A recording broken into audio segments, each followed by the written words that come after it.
Welcome. Sangeeta मलसिंग या माझ्या YouTube चॅनलवर तुम्हा सर्वांचे हार्दिक स्वागत. आपण बोर्ड प्रश्नपत्रिका, ही प्रश्नपत्रिका आहे जिओग्राफी म्हणजे भूगोल या विषयाची. 39 या विषयाचा कोड नंबर आहे आणि ही 12वी बोर्डची परीक्षा झालेली आहे 7 मार्च 2026 म्हणजे या वर्षीचीच 7 मार्चची प्रश्नपत्रिका आहे. सेट नंबर टाकण्यासाठी इथे तुम्हाला जागा दिलेली असते. उत्तर लेखनासाठी तासाचा वेळ आहे. प्रश्नपत्रिकेचे 8 पेजेस आहेत आणि एकूण 80 गुणांची ही प्रश्नपत्रिका आहे. ही प्रश्नपत्रिका नमुना प्रश्नपत्रिका म्हणून 11वीच्या मुलांनी पुढच्या वर्षी सोडवायची आहे आणि 12वीच्या विद्यार्थ्यांनी आपली उत्तरं चेक करायची आहेत. पण मी आज प्रश्नपत्रिका देते, उत्तरपत्रिकेचा व्हिडिओ लवकरच तयार करणार आहे.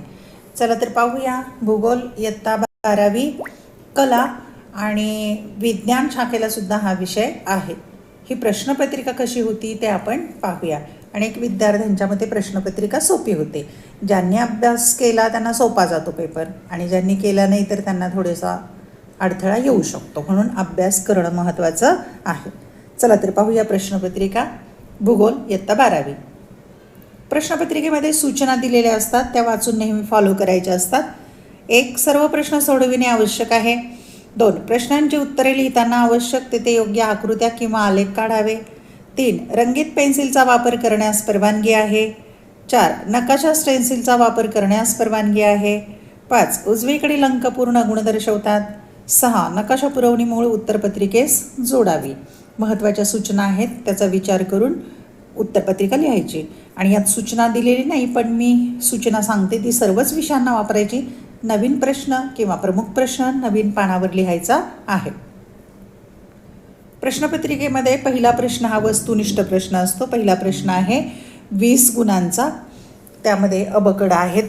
तर दिलेल्या सूचनेनुसार खालील प्रश्न किंवा उपप्रश्न सोडवायला सांगितलेत. तर त्यातला अ प्रश्न आहे अ, ब आणि क स्तंभातील घटकांचे सहसंबंध ओळखून पूर्ण करा 5 गुण. म्हणजे अ, ब, क 3 गट किंवा स्तंभ दिलेत, त्यामध्ये सहसंबंध म्हणजे जोड्या लावासारखा प्रश्न आहे. आता आपण पाहूया इथे क्रमांक अ, ब आणि क गट. क्रमांक 1 नकाशा तयार करणे. 2 प्रशासकीय शहरे. 3 गवताळ प्रदेश. 4 खेळणी. 5 लोकसंख्या विस्फोट. ब गटामध्ये क दिल्ली. ख पंपास. ग निरीक्षण. घ बांगलादेश. ड कागद निर्मिती उद्योग. क गटामध्ये य नायजर. र लघु उद्योग. ल भूगोल अभ्यासकाची कौशल्ये व न्यूयॉर्क. श अर्जेंटिना. आता इथे तुम्हाला काही जोड्या लावून दिलेल्या आहेत असं दिसतंय, पण ते एका विद्यार्थ्याची प्रश्नपत्रिका आहे, त्यामध्ये ते चूक बरोबर असू शकतं. याचा उत्तराचा व्हिडिओ मी लवकरच तयार करणार आहे. त्यासाठी चॅनल सबस्क्राईब करा, ऑल हा पर्याय सिलेक्ट करा, म्हणजे मी जेव्हा व्हिडिओ अपलोड करेल त्याचं नोटिफिकेशन तुम्हाला मिळेल. पुढचा प्रश्न पाहूया. ब प्रश्न आहे अचूक पर्याय निवडून विधाने पुन्हा लिहा. इथे विधाने पुन्हा लिहा म्हणजे पूर्ण विधान लिहून उत्तर लिहायचं आहे. 5 गुण आहेत. 1 तृतीयक व्यवसायामध्ये समावेश होतो. कोणत्या बाबींचा होतो तर अ मासेमारी. ब साखर उद्योग. क पशुपालन. ड व्यापार. 2 लोकसंख्या वितरणावर परिणाम करणारा मानवी घटक. अ हवामान. ब मृदा. क वाहतूक. ड भूरचना. क्रमांक 3 विस्तृत व्यापारी शेतातील प्रमुख पीक. A coffee.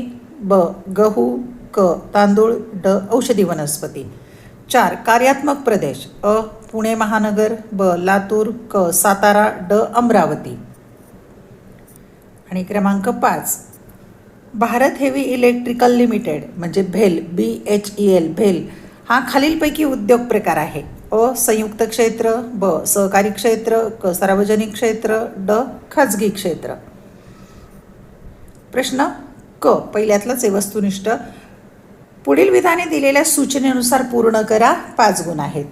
1 भांडवल गुंतवणुकीनुसार निम्न उद्योगांचा उतरता क्रम लावा. खालील उद्योग आहेत त्यांचा क्रम लावायचा आहे उतरता. अ लघु उद्योग. ब सूक्ष्म उद्योग. क मोठे उद्योग. ड मध्यम उद्योग. 2 चुकीचा घटक ओळखा. अ संशोधन. ब प्रशिक्षण. क शिकार. ड अध्यापन. क्रमांक 3 खालील देशांचा स्थानानुसार पश्चिमेकडून पूर्वेकडे योग्य क्रम लावा. अ फ्रान्स, ब भारत, क जपान, ड संयुक्त संस्थाने म्हणजे USA. 4. लोकसंख्या संक्रमण सिद्धांतातील नंतरच्या काळात विस्तारणारा या टप्प्यातून जाणारा देश ओळखा. अ जर्मनी, ब स्वीडन, क कांगो, ड चीन. क्रमांक 5. मासेमारी क्षेत्रासाठी सर्वोत्तम स्थिती. अ दंतूर किनारे, उथळ समुद्र, उष्ण हवामान, प्लवंकांची वाढ. ब उथळ समुद्र, उष्ण व थंड सागरी प्रवाहांचा संगम, प्लवंकांची वाढ, थंड हवामान. क भूखंडमंच, प्लवंकांची वाढ, मासेमारीची उत्तम कौशल्ये, उष्ण हवामान. ड भूखंडमंच, दंतूर किनारे, प्लवंकांची वाढ, उष्ण हवामान. आणि ड प्रश्न आहे वस्तुनिष्ठ, बरोबर की चूक ते लिहायचे. गुण 5. 1. आर्थिक भूगोल ही मानवी भूगोलाची शाखा आहे. 2. स्थलांतर हा लोकसंख्या बदलातील घटक नाही. 3. ग्रामीण व नागरी क्षेत्रामधील भूमीस ग्रामीण नागरी झालं क्षेत्र म्हणतात. 4. शेतीच्या विकासावर अनेक प्राकृतिक व मानवी घटकांचा प्रभाव पडतो. 5. उद्योगांच्या स्थानावर परिणाम करणारे घटक सर्वत्र समान असतात. प्रश्न क्रमांक 2. खालील विधानांची भौगोलिक कारणे लिहा. कोणतेही 4 सोडवायचे 6 पैकी आणि 12 गुण आहेत, म्हणजे एक कारण लिहायला 3 गुण, 3 चौक 12. कोणतेही 3 मुद्दे लिहायचे आहेत. 1. कोकणातील रत्नागिरी आणि सिंधुदुर्ग जिल्ह्यात अनेक फळ प्रक्रिया उद्योग स्थापित झालेले आढळतात. 2. हिमालय पर्वतीय प्रदेशात कमी लोकसंख्या आढळते. 3. प्रादेशिक विकास हा प्राकृतिक रचनेवर अवलंबून असतो. 4. लोकसंख्येतील साक्षरतेचे प्रमाण हे देशाच्या आर्थिक व सामाजिक विकासाचे द्योतक असते. 5. सर्वच ग्रामीण वस्त्यांचे रूपांतर नागरी वस्तीत होतेच असे नाही. 6. भौगोलिक विविधता ही व्यापारास कारणीभूत असते. प्रश्न क्रमांक 3. खालील फरक स्पष्ट करा. कोणतेही 3, 5 पैकी 3 सोडवायचे, 9 गुण, म्हणजे 3 त्रिक 9, 3 गुण एका फरकाला. 1. देणारा प्रदेश आणि घेणारा प्रदेश. 2. स्थलांतरित शेती आणि मळ्याची शेती. 3. जलवाहतूक आणि हवाई वाहतूक. 4. प्राकृतिक भूगोल आणि मानवी भूगोल. 5. औपचारिक प्रदेश आणि कार्यात्मक प्रदेश. प्रश्न क्रमांक 4. अ दिलेल्या जगाच्या नकाशात किंवा नकाशाच्या आराखड्यात पुढील माहिती भरा. कोणतेही 6, 8 बाबी आहेत, 6 सोडवायच्यात आणि सांगितले सूची पण आवश्यक आहे आणि त्याला 11 गुण आहेत. 4थ्या प्रश्नाला 11 गुण आहेत, पण जो नकाशा भरायचा आहे त्याला 6 गुण आहेत, कारण फक्त 6 बाबी लिहायच्या आहेत 8 पैकी, म्हणून 6 गुण. 1. भारतातील जास्त लोकसंख्येचे शहर मुंबई. 2. जगातील सर्वाधिक लिंग गुणोत्तर असणारा देश रशिया. 3. ग्रँड बँक मत्स्य क्षेत्र. 4. कॅनडातील लाकूडतोड क्षेत्र. 5. जपानमधील कोणताही एक औद्योगिक प्रदेश. 6. दक्षिण अमेरिकेतील तेल उत्पादक देश व्हेनेझुएला. 7. दक्षिण आफ्रिकेतील प्रमुख बंदर केपटाऊन. 8. ट्रान्स ऑस्ट्रेलियन लोहमार्ग. 8 पैकी 6 बाबी सोडवायच्या, पण इथे नकाशामध्ये आराखड्यात तुम्ही 8ही बाबी लिहा. नकाशा तुम्हाला ऐन वेळेला दिला जातो परीक्षेला वेगळा, तो बरोबर सूची पण तयार करून लिहायचा आहे. 6 गुण आहेत. ब प्रश्न आहे, दिलेल्या विभाजित वर्तुळाचे निरीक्षण करून खालील प्रश्नांची उत्तरे लिहा. 5 गुण. आता विभाजित वर्तुळाची आकृती आहे. लोकसंख्या वितरणाची टक्केवारी 2019 मध्ये दिलेली आहे, टक्क्यामध्ये, पर्सेंटेजमध्ये. आणि हे वर्तुळामध्ये काय काय दिलेले सूचीमध्ये आहे. हे पहा, ही ते सूची दिली, सूची पाहायची, हे चित्र पाहायचं आणि सूची.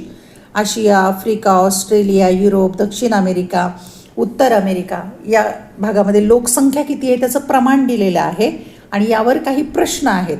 आता इथे आकृती अस्पष्ट दिसत असेल तर पुस्तकामध्ये तुम्ही पाहू शकता. प्रश्न पाहूया यावरील. प्रश्न पहिला, कोणत्या खंडात सर्वाधिक लोकसंख्या आहे? 2. जागतिक लोकसंख्येपैकी 9.69% लोकसंख्या कोणत्या खंडात आहे? 3. सर्वात कमी लोकसंख्या कोणत्या खंडात आहे? 4. युरोप खंडात किती टक्के लोकसंख्या आहे? 5. वरील विभाजित वर्तुळात कोणता खंड नाही आणि का?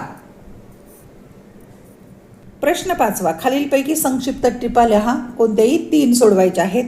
1. स्थलांतराची कारणे. 2. भारतातील प्रादेशिक विषमतेवर परिणाम करणारे घटक. 3. जन्मदर आणि मृत्यूदरातील सहसंबंध. 4. संदेशवहनाची साधने. 5. भूगोलाचे स्वरूप. प्रश्न 6.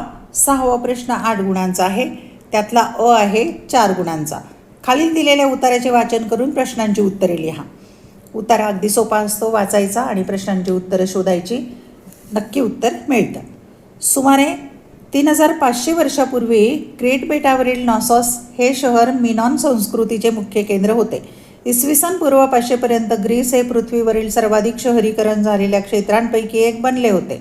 ग्रीकांनी मुख्य भूमी व बेटांवर 500हून अधिक शहरे व गावे वसवली होती. अथेन्स व स्पार्टा ही ग्रीसची प्रमुख शहरे होती. अथेन्स हे जगातील सर्वात मोठे शहर असावे. त्या काळात अथेन्स शहरात अंदाजे 2,50,000 रहिवासी वास्तव्य करत होते. ग्रीक शहरे धर्म आणि शक्तीची केंद्रे असूनही आर्थिक केंद्र म्हणूनही त्यांनी काम केले आहे. शहरी मुख्य बाजारपेठ तळ होती. तिथून श्रीमंत व्यापारी, जमीन, पशुधन मालक आणि व्यापारी कार्यरत होते. शैक्षणिक केंद्रे म्हणून शहरातील रहिवाशांमध्ये शिक्षक व तत्त्वज्ञांचाही समावेश होता. त्या काळात हस्तकला उद्योगांचाही विकास झाला होता व सर्वोत्कृष्ट हस्तकला लोकांना आकर्षित करत होती. शहरांच्या या सर्व भूमिकांमध्ये प्राचीन शहरे सांस्कृतिक, सामाजिक, शक्ती व अधिकार यांच्यातील परिवर्तनाची केंद्रबिंदू होती. यावर 4 प्रश्न आहेत.